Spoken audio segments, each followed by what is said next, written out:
Puji Tuhan. Selamat pagi Bapak Ibu Saudara yang terkasih di dalam Tuhan.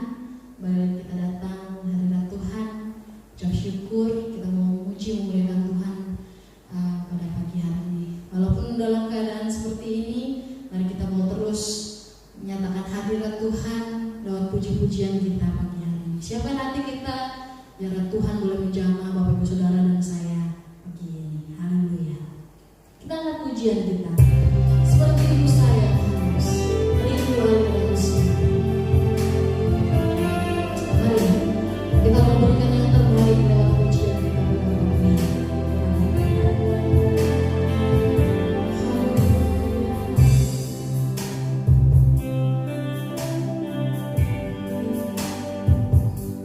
Seperti ibu saya harus rindu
Kerjalah Engkau dalam kami, memberkati setiap kami Tuhan. Puji-pujian yang boleh kami naikkan kepadamu, kebenaran firman Tuhan yang boleh kami dengar pagi ini Tuhan. Engkau boleh Tuhan menjamah seluruhnya Tuhan.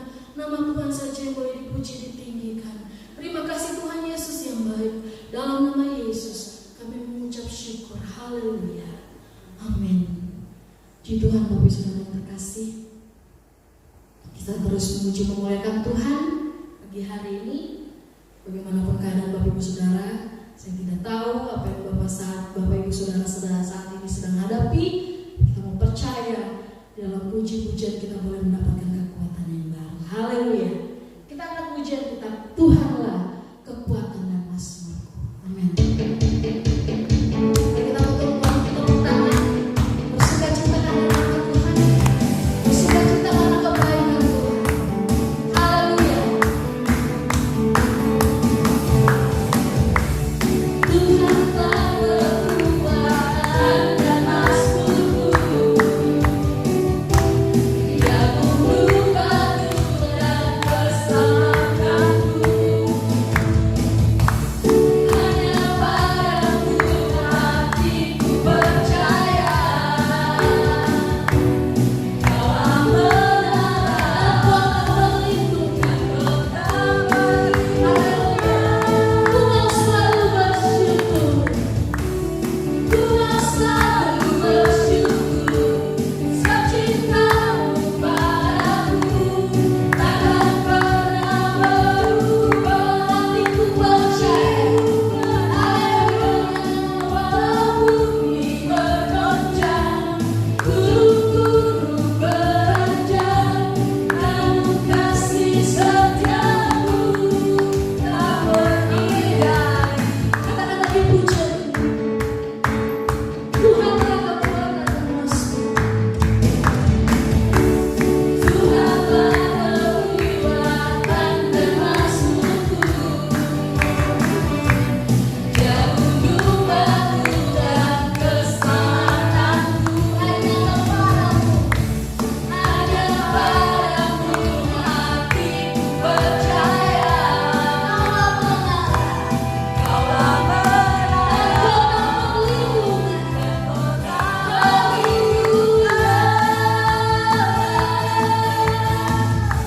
ku mau selalu bersyukur. Sebab cintamu padaku takkan pernah berubah. Hatiku percaya. Walau bumi bergoncang, gunung-gunung beranjak, namun kasih setiamu tak pergi. Ku mau selalu bersyukur. Sebab cintamu padaku takkan pernah berubah. Hatiku percaya. Walau bumi bergoncang, gunung-gunung beranjak, namun kasih setiamu tak pergi dari. Kasih setiamu tak pergi dari. Kasih setiamu tak pergi dari.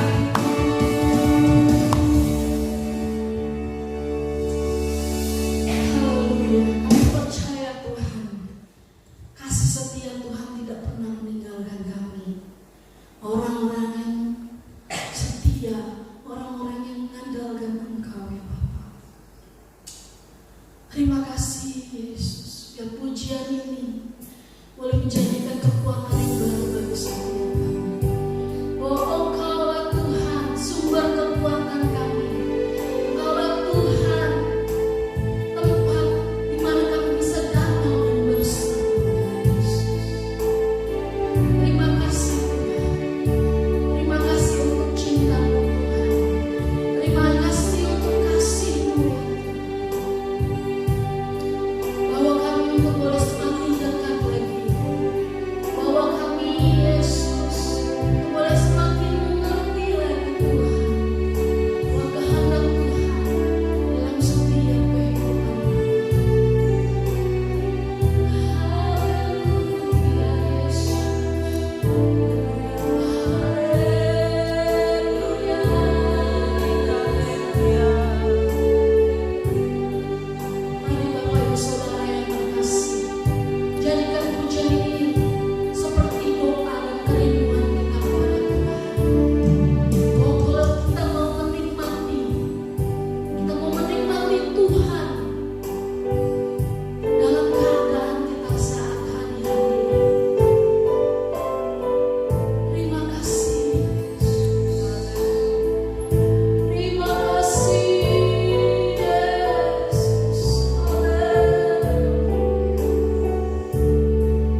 Kudus Tuhan semakin berkenan di dalam Engkau ya Bapa. Bekerjalah Tuhan oleh hamba-Mu pada pagi hari ini, biar setiap kebenaran firman yang boleh disampaikan boleh tertanam di dalam setiap jemaat-jemaat Tuhan yang Tuhan kasihi, boleh memberikan kehidupan yang baru, boleh menasihkan buah yang manis dalam setiap kehidupan kami. Terima kasih Bapa yang baik, terpujilah nama-Mu Tuhan. Dan segala puji, hormat dan kemuliaan kami mau kembalikan kepada Engkau saja. Terima kasih Tuhan Yesus. Dalam nama Tuhan Yesus Kristus kami siapkan hati kami untuk menerima berkat firman Tuhan. Haleluya. Amin. Puji Tuhan. Selamat pagi Bapak Ibu, Saudara, dan seluruh jemaat Tuhan yang saya kasihi. Sudah 1,5 bulan, tepatnya sudah 6 minggu kita beribadah online dari rumah kita masing-masing. Kita belum tahu pasti kapan semua ini akan berakhir, karena memang dalam dunia ini tidak ada satupun yang pasti, dan apapun di dunia ini semuanya bisa berubah. Dunia ini memang bukan tempat yang dapat kita andalkan, dan bukan tempat yang dapat menjamin kehidupan kita. Hanya dalam naungan Tuhan kita aman. Beberapa minggu yang lalu kita sudah mendengar betapa amannya kalau kita ada dalam tangannya Tuhan. Nah, pagi hari ini mari kita lihat apa yang Nabi Yesaya katakan sehubungan dengan hal itu. Dalam Yesaya pasalnya yang ke-51 ayat 15 sampai 16, di sana dikatakan, sebab Akulah Tuhan, Allah yang menghamburkan laut, sehingga gelombang-gelombangnya ribut. Tuhan semesta alam namanya. Aku menaruh firman-Ku ke dalam mulutmu, dan menyembunyikan engkau dalam naungan tangan-Ku, supaya aku kembali membentangkan langit dan meletakkan dasar bumi, dan berkata kepada Sion, engkau adalah umatku. Nah, saudara, kita melihat bagaimana Yesaya menulis. Nah, sebagai umat Tuhan, bagaimana kita ada dalam naungan Tuhan yang Maha Kuasa itu.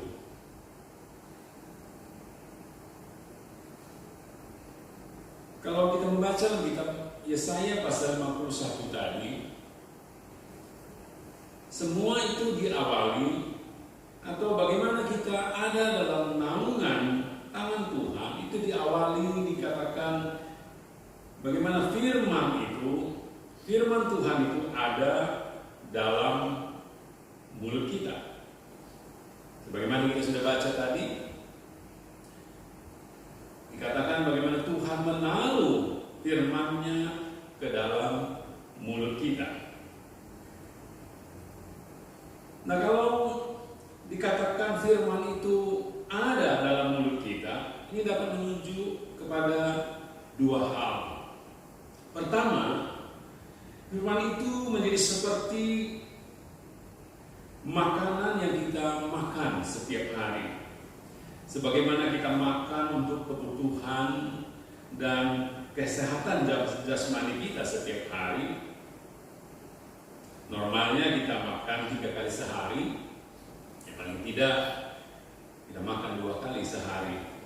Apa yang kita makan dicerna oleh tubuh kita, diolah, dan tubuh kita menyerap semua isi yang diperlukannya. Nah, demikian juga firman Tuhan harusnya menjadi makanan kita setiap hari, yang membuat kebutuhan rohani kita juga terpenuhi. Saudara, firman Tuhan mengingatkan kita bahwa kita bukan hanya hidup dari roti saja.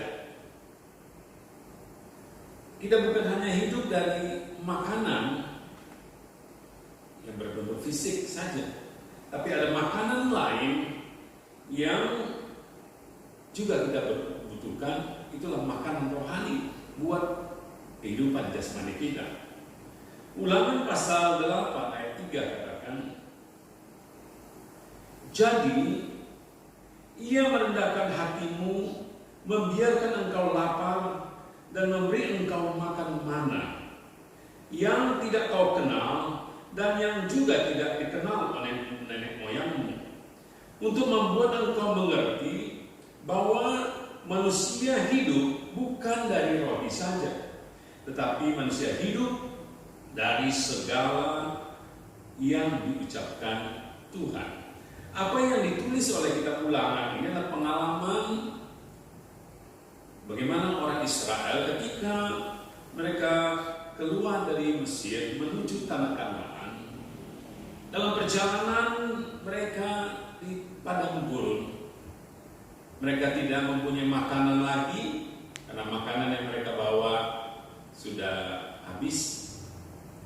Tapi kemudian Tuhan, dalam keadaan mereka yang lapar itu, dalam keadaan mereka yang membutuhkan makanan pada saat itu, Tuhan kemudian, kalau kita baca, menurunkan dari langit makanan yang disebut mana. Makanan yang tidak dikenal oleh orang Israel pada waktu itu. Bahkan dikatakan tidak dikenal oleh nenek moyang mereka, karena itu makanan yang berbeda. Itu makanan adalah makanan yang Tuhan kirim dari surga. Dan itulah yang kemudian menjadi makanan mereka tiap-tiap hari. Bagaimana mana itu turun dari langit dan mereka memungutnya, kemudian mereka mengolahnya untuk menjadi makanan pada waktu itu.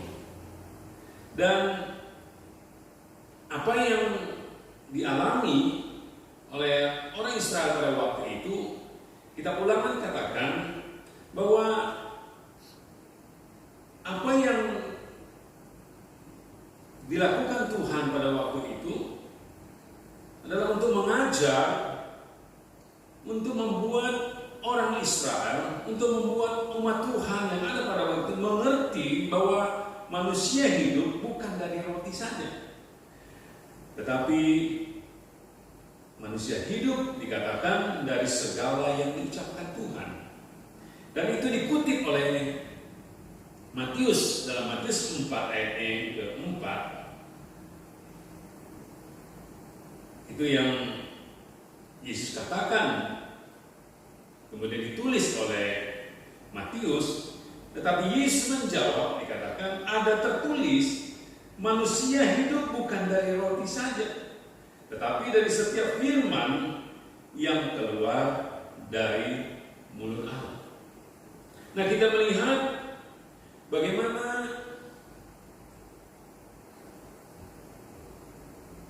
manusia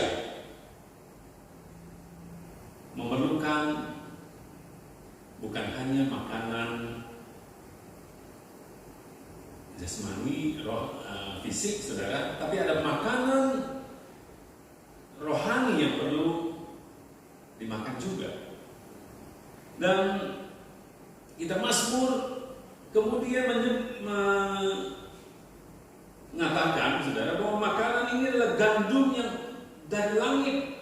Dia katakan di dalam Mazmur pasal 78 ayat 24, menurunkan kepada mereka hujan mana untuk dimakan dan memberikan kepada mereka gandum dari langit. Kita melihat bagaimana firman Tuhan itu, dia bagaikan gandum. Sebagaimana manusia makan gandum, demikian juga firman itu bagaikan gandum dikatakan. Dan kitab Yohanes bahkan mengatakan dalam Yohanes pasal 6 ayat 31, nenek moyang kami tidak telah makan mana di padang gurun, seperti ada tertulis, mereka diberinya makan roti dari sorga. Sudah lihat apa yang kita katakan bahwa mana itu menggambarkan, berbicara tentang roti, gandum yang dimakan setiap hari oleh orang Israel pada waktu itu. Tapi firman Tuhan menyadarkan mereka dan menyadarkan kita juga bahwa ada roti yang lain, ada gandum yang lain. Itulah gandum yang turun dari sorga, roti yang dari sorga, yang perlu kita makan juga setiap hari. Menjadi kebutuhan rohani kita. Tadi kita melihat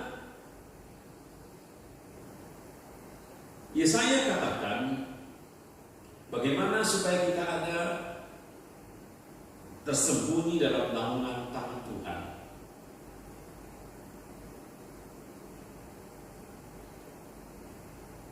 Bagaimana kita bisa mengalami perlindungan Tuhan di tengah-tengah keadaan, situasi, masalah, apapun dalam hidup. Bagaimana kita bisa aman, terpelihara, karena kita ada dalam tangan Tuhan adalah kalau ada firman dalam mulut kita. Kalau firman itu menjadi makanan bagi kita. Kalau dikatakan makanan atau firman itu menjadi makanan bagi kita, saudara, itu tidak lain berbicara bagaimana kita mendengar firman, membaca firman, merenungkan firman itu, menyerap maksud-maksud dari firman itu dan melakukannya dalam hidup kita. Maka melihat bagaimana tubuh rohani kita, sebagaimana kita makan makanan jasmani untuk kebutuhan jasmani kita dan kesehatan jasmani kita. Kalau kita juga makan makanan rohani yang adalah firman Allah itu, maka itu juga akan menyehatkan rohani kita. Untuk itu kita lihat bagaimana karena rohani kita sehat. Firman Tuhan tadi katakan, kalau itu kita lakukan, maka Tuhan menaungi kita dalam tangannya. Jadi saudara, betapa pentingnya bagi kita untuk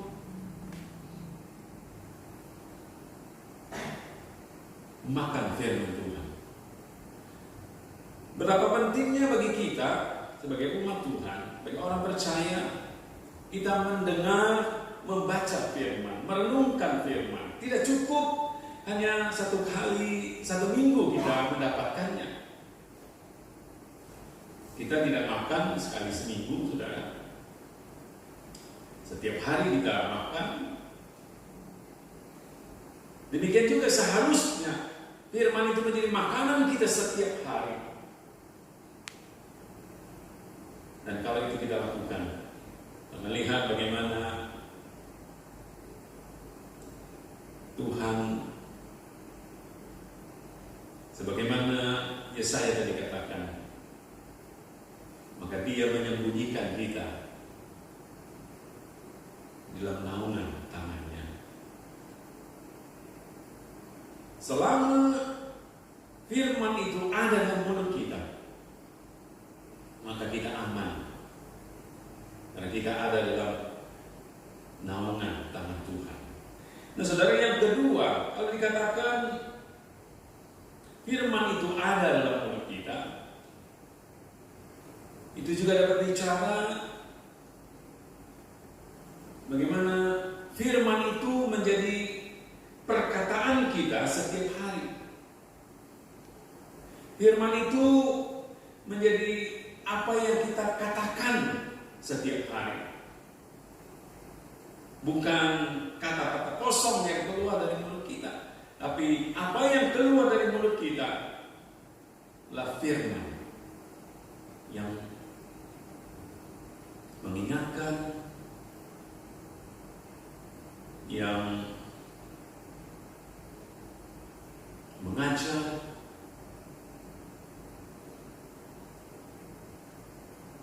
yang menyadarkan.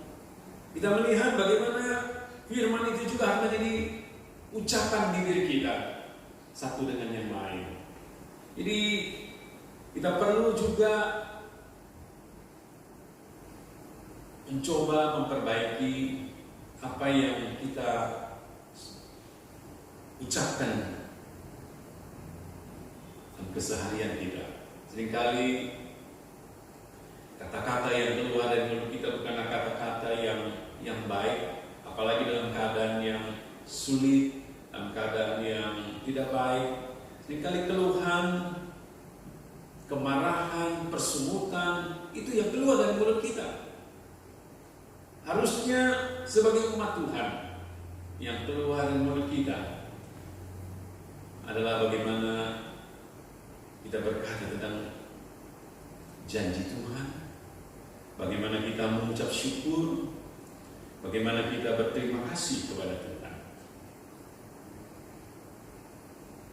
Jadi saudara, firman Tuhan pagi hari ini mengingatkan kita, jangan kita meremehkan firman Tuhan.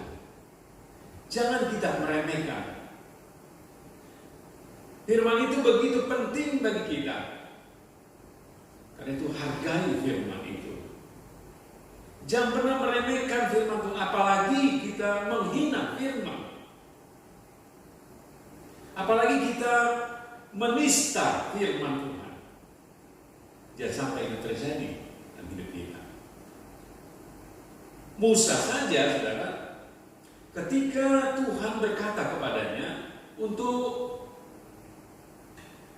memukul bukit batu 1 kali, ketika orang Israel membutuhkan air pada waktu itu dalam perjalanan mereka menuju tanah Kanaan. Tapi karena saking kesalnya Musa terhadap orang Israel yang bersungut-sungut pada waktu itu, yang mengecewakan hatinya, dia marah, dia memukul bukit batu itu 2 kali. Dan apa yang dilakukannya membuat Tuhan marah kepada Musa. Hingga Tuhan katakan kepada Musa, "Musa, karena engkau tidak melakukan apa yang kulakukan, padahal cuma memukulnya tambah sekali saja, saudara. Karena itu engkau tidak masuk ke tanah Kanaan." Karena itu Musa tidak masuk ke tanah Kanaan. Kemudian kita membaca juga, saudara, bagaimana seorang abdi Allah di zaman Yerobeam. Pada waktu itu Tuhan memakai dia mengingatkan Raja Yerobeam pada waktu itu yang sudah bersalah. Dan Tuhan berfirman kepada abdi Allah ini supaya dia jangan makan di sana dan tidak kembali lagi melalui jalan yang sudah dilewatinya. Tetapi kemudian kalau nanti kita baca ceritanya, bagaimana dia melanggar hal itu dan dia mati ketika dia berjalan pulang melalui jalan yang dilewatinya sebelumnya. Jadi kita melihat Tuhan mengingatkan kita supaya kita betul-betul menghargai firman. Jangan kita meremehkan firman, apalagi sampai kita menghina firman. Di dalam kitab Bilangan pasalnya yang ke-15, di sana dikatakan begini. Bilangan pasal 15 ayat 30 dan 31. Tetapi orang yang berbuat sesuatu dengan sengaja, baik orang Israel asli, baik orang asing, orang itu menjadi penista Tuhan, ia harus dilenyapkan dari tengah-tengah bangsanya. Sebab ia telah memandang hina terhadap firman Tuhan dan merombak firman perintahnya, pastilah orang itu dilenyapkan. Kesalahan yang akan tertimpa atasnya. Kita melihat begitu kerasnya Tuhan mengingatkan orang Israel supaya mereka menghargai firman. Jangan sampai mereka menjadi penista, jangan sampai mereka menghina firman. Karena ada begitu kerasnya hukuman terhadap orang yang melakukannya. Jadi kita, saudara, biarlah kita yang sudah mendengar firman, hargai firman Tuhan. Hargai betul firman Tuhan. Karena firman Tuhan itu menjamin hidup kita. Tadi kita mendengar, sebagaimana saya katakan tadi, seorang abdi Allah yang kemudian dia mati karena dia meremehkan apa yang sudah Tuhan perintahkan kepadanya. Itu dapat kita baca dalam 1 Raja-Raja pasal 13. Di sana diceritakan ketika Raja Yerobeam berdiri di atas mezbah sambil membakar korban, dikatakan, maka perintah Tuhan datang melalui seorang abdi Allah dari Yehuda ke Betel. Atas perintah Tuhan berserulah abdi Allah itu, katanya, hai Mezbah, beginilah firman Tuhan, bahwasanya seorang akan lahir pada keluarga Daud, Yosia namanya. Ia akan menyembelih di atasmu imam-imam bukit pengorbanan yang membakar korban di atasmu. Juga tulang-tulang manusia akan dibakar di atasmu. Pada waktu itu juga ia memberitakan suatu tanda ajaib, katanya, inilah tanda ajaib bahwa Tuhan telah berfirman bahwasanya mezbah ini akan pecah sehingga tercurah abu yang di atasnya. Demi Raja Yerobeam mendengar perkataan abdi Allah yang diserukannya terhadap mezbah di Betel itu, ia mengulurkan tangannya dari atas mezbah dan berkata, tangkaplah dia. Tetapi tangan yang diulurkannya terhadap orang itu menjadi kejam, sehingga tidak dapat ditarik kembali. Maka dikatakan mezbah itu pun pecahlah, sehingga abu yang di atasnya tercurah sesuai dengan tanda ajaib yang diberitahukan abdi Allah itu atas perintah Tuhan. Lalu berbicaralah raja dan berkata kepada abdi Allah itu, mohonlah belas kasihan Tuhan Allahmu dan berdoalah untukku supaya tanganku dapat kembali. Dan abdi Allah itu memohon belas kasihan Tuhan. Maka tangan raja itu dapat kembali dan menjadi seperti semula. Kemudian berbicara raja kepada abdi Allah itu, marilah bersama-sama dengan aku ke rumah, segarkan badanmu. Sesudah itu aku akan hendak memberi sesuatu hadiah kepadamu. Tetapi abdi Allah itu berkata kepada raja, sekalipun setengah dari istanamu kau berikan kepadaku, aku tidak mau singgah kepadamu. Juga aku tidak mau makan roti dan minum air di tempat ini. Kenapa? Sebab beginilah diperintahkan kepadaku atas firman Tuhan, jangan makan roti atau minum dan jangan kembali melalui jalan yang telah kau tempuh itu. Kita melihat bagaimana kemudian abdi Allah ini menolak apa yang ditawarkan oleh Yerobeam. Lalu pulanglah abdi Allah itu. Semuanya kelihatannya normal, baik, saudara. Dan lalu dikatakan, pergilah ia melalui jalan lain dan tidak kembali melalui jalan yang telah diambilnya untuk datang ke Betel. Dia melakukan apa yang Tuhan katakan kepadanya. Itu yang kita lihat awalnya. Tetapi kemudian kita membaca, saudara, ada seorang nabi tua di Betel yang kemudian anak-anaknya datang menceritakan kepadanya bahwa ada seorang abdi Allah yang datang ke Betel, dan bagaimana Tuhan menyatakan, Tuhan memakai abdi Allah ini untuk mengingatkan Raja Yerobeam. Dan nabi tua ini kemudian pergi menyongsong menemui abdi Allah yang sudah pergi pulang melalui jalan yang lain itu. Dikatakan di dalam ayatnya bagaimana ia memelanai keledainya, kemudian pergi mengikuti abdi Allah itu, dan didapatinya abdi Allah itu sedang duduk di bawah pohon yang besar. Lalu dikatakan, kalau kita baca dalam kitab 1 Raja-Raja pasal 13, lalu ia bertanya kepada abdi Allah itu, "Engkaukah abdi Allah yang telah datang dari Yehuda?" Jawabnya, "Ya, akulah itu." Katanya kepadanya, "Marilah bersama-sama aku ke rumah untuk makan roti." Tetapi jawabnya, "Aku tidak dapat kembali bersama-sama engkau dan singgah kepadamu. Aku tidak dapat makan roti dan minum air bersama-sama dengan engkau di tempat ini. Sebab telah diperintahkan kepadaku atas firman Tuhan, jangan makan roti dan minum air di sana. Janganlah berjalan pulang melalui jalan yang telah kau ambil itu." Nah, saudara, kita melihat abdi Allah ini kembali mengatakan bagaimana perintah Tuhan kepadanya supaya dia tidak makan, minum di sana dan kembali melalui jalan yang sudah ditempuhnya. Tetapi kemudian nabi tua ini berkata, "Aku pun seorang nabi seperti engkau," katanya. "Dan atas perintah Tuhan, seorang malaikat telah berkata kepadaku," rupanya nabi ini berdusta, bahwa dia pulang bersama-sama engkau ke rumahmu supaya ia makan roti dan minum air.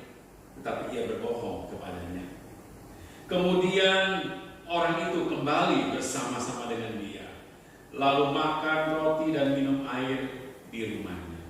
Kita melihat bagaimana abdi Allah ini tertipu. Padahal Tuhan sudah berfirman mengingatkan dia untuk tidak makan, minum di sana dan kembali melalui jalan yang ditempuhnya. Bukan sesuatu yang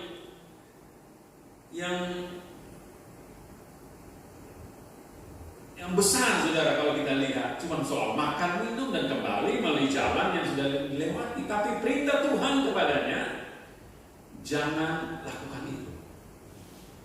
Dan karena dia melakukannya, sedang mereka dikatakan menghadapi meja, datanglah firman Tuhan kepada nabi yang telah membawa dia pulang.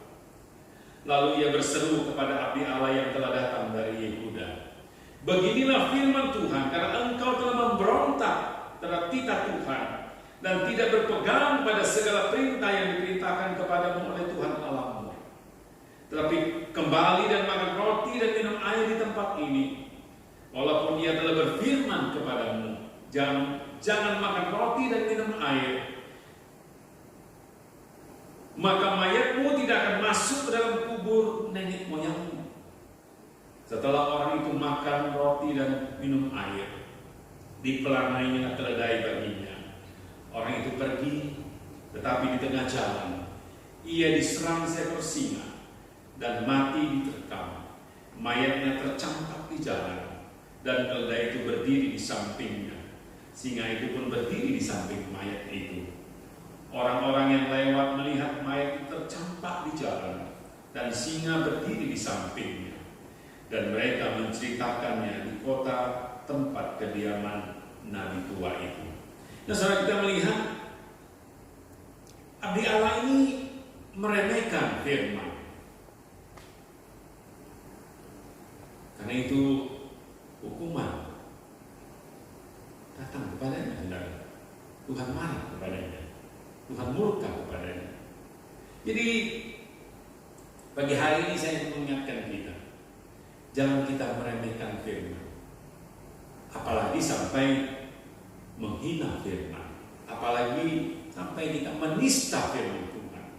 Tapi hargai firman Tuhan itu, karena firman Tuhan itu begitu penting bagi kita. Firman Tuhan itulah yang menyelamatkan kita. Di sanalah kita aman. Karena kalau firman itu ini makanan kita, itu ada dalam mulut kita. Kita bisa tadi katakan, kita tersembunyi dalam naungan tangan Tuhan. Kita aman selama kita ada dalam tangan Tuhan. Kita terpelihara selama kita ada dalam naungan tangan Tuhan. Apapun yang ada di sekitar kita, kita akan aman, kita akan terpelihara. Jadikan firman Tuhan menjadi makanan kita setiap hari. Jadikan firman Tuhan menjadi kesukaan bagi kita, untuk kita dengar, untuk kita baca, untuk kita renungkan. Serap gizi rohani yang ada di dalamnya. Lakukan apa yang dikatakannya. Dan saudara akan lihat bagaimana tangan Tuhan yang kuat itu menjaga, melindungi kita. Sekalipun kita ada di tengah-tengah wabah yang sedang menyerang negara kita, kalau kita ada dalam tangan Tuhan, kita pasti aman, kita pasti terlindungi. Tuhan memberkati kita semua. Puji Tuhan.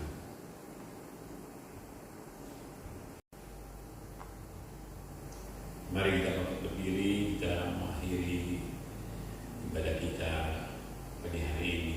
Kita nyanyikan satu nyanyian, "Peganglah tanganku, Roh Kudus." Setiap hari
mengingatkan kami terus betapa perlunya, pentingnya firman Tuhan itu bagi kami.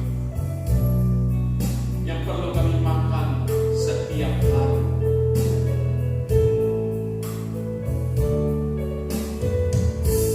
Jamah umat-Mu, tolong umat-Mu Tuhan. Berkatilah umat-Mu Tuhan. Lindungilah mereka Tuhan. Tengah-tengah situasi virus penyakit yang ada saat ini, lindungi umat-Mu Tuhan. Naungi mereka dengan kuasa-Mu. Berkati mereka juga di tengah-tengah kesulitan sekarang yang ada Tuhan. Tuhan buka jalan apa yang mereka perlukan, butuhkan. Engkau campur tangan dalam segala sesuatu ya Tuhan. Kepada-Mu lah kami serahkan umat-Mu. Kepada-Mu lah kami serahkan segala sesuatunya Tuhan. Dan kepada-Mu lah kami andalkan hidup kami. Firman-Mu kami pegang kuat-kuat Tuhan. Firman-Mu kami mau lakukan. Jadi pegangan hidup kami. Terpujilah Tuhan. Kami tahu Tuhan, kalau kami pegang firman, kalau kami melakukan apa yang firman-Mu katakan, maka kami aman. Hidup kami terjamin. Hidup kami terpelihara. Nama-Mu dipuji, Nama-Mu ditinggikan. Bagi-Mu lah segala kemuliaan. Terima kasih Tuhan. Terima kasih Yesus. Terima kasih dalam Tuhan. Terima berkat dari Allah Bapa, kasih sayang dari Yesus Kristus, dan Allah terus menyertai kita semua. Kita yang percaya berkata dalam nama Yesus. Amin. Puji Tuhan. Tuhan berkati saudara.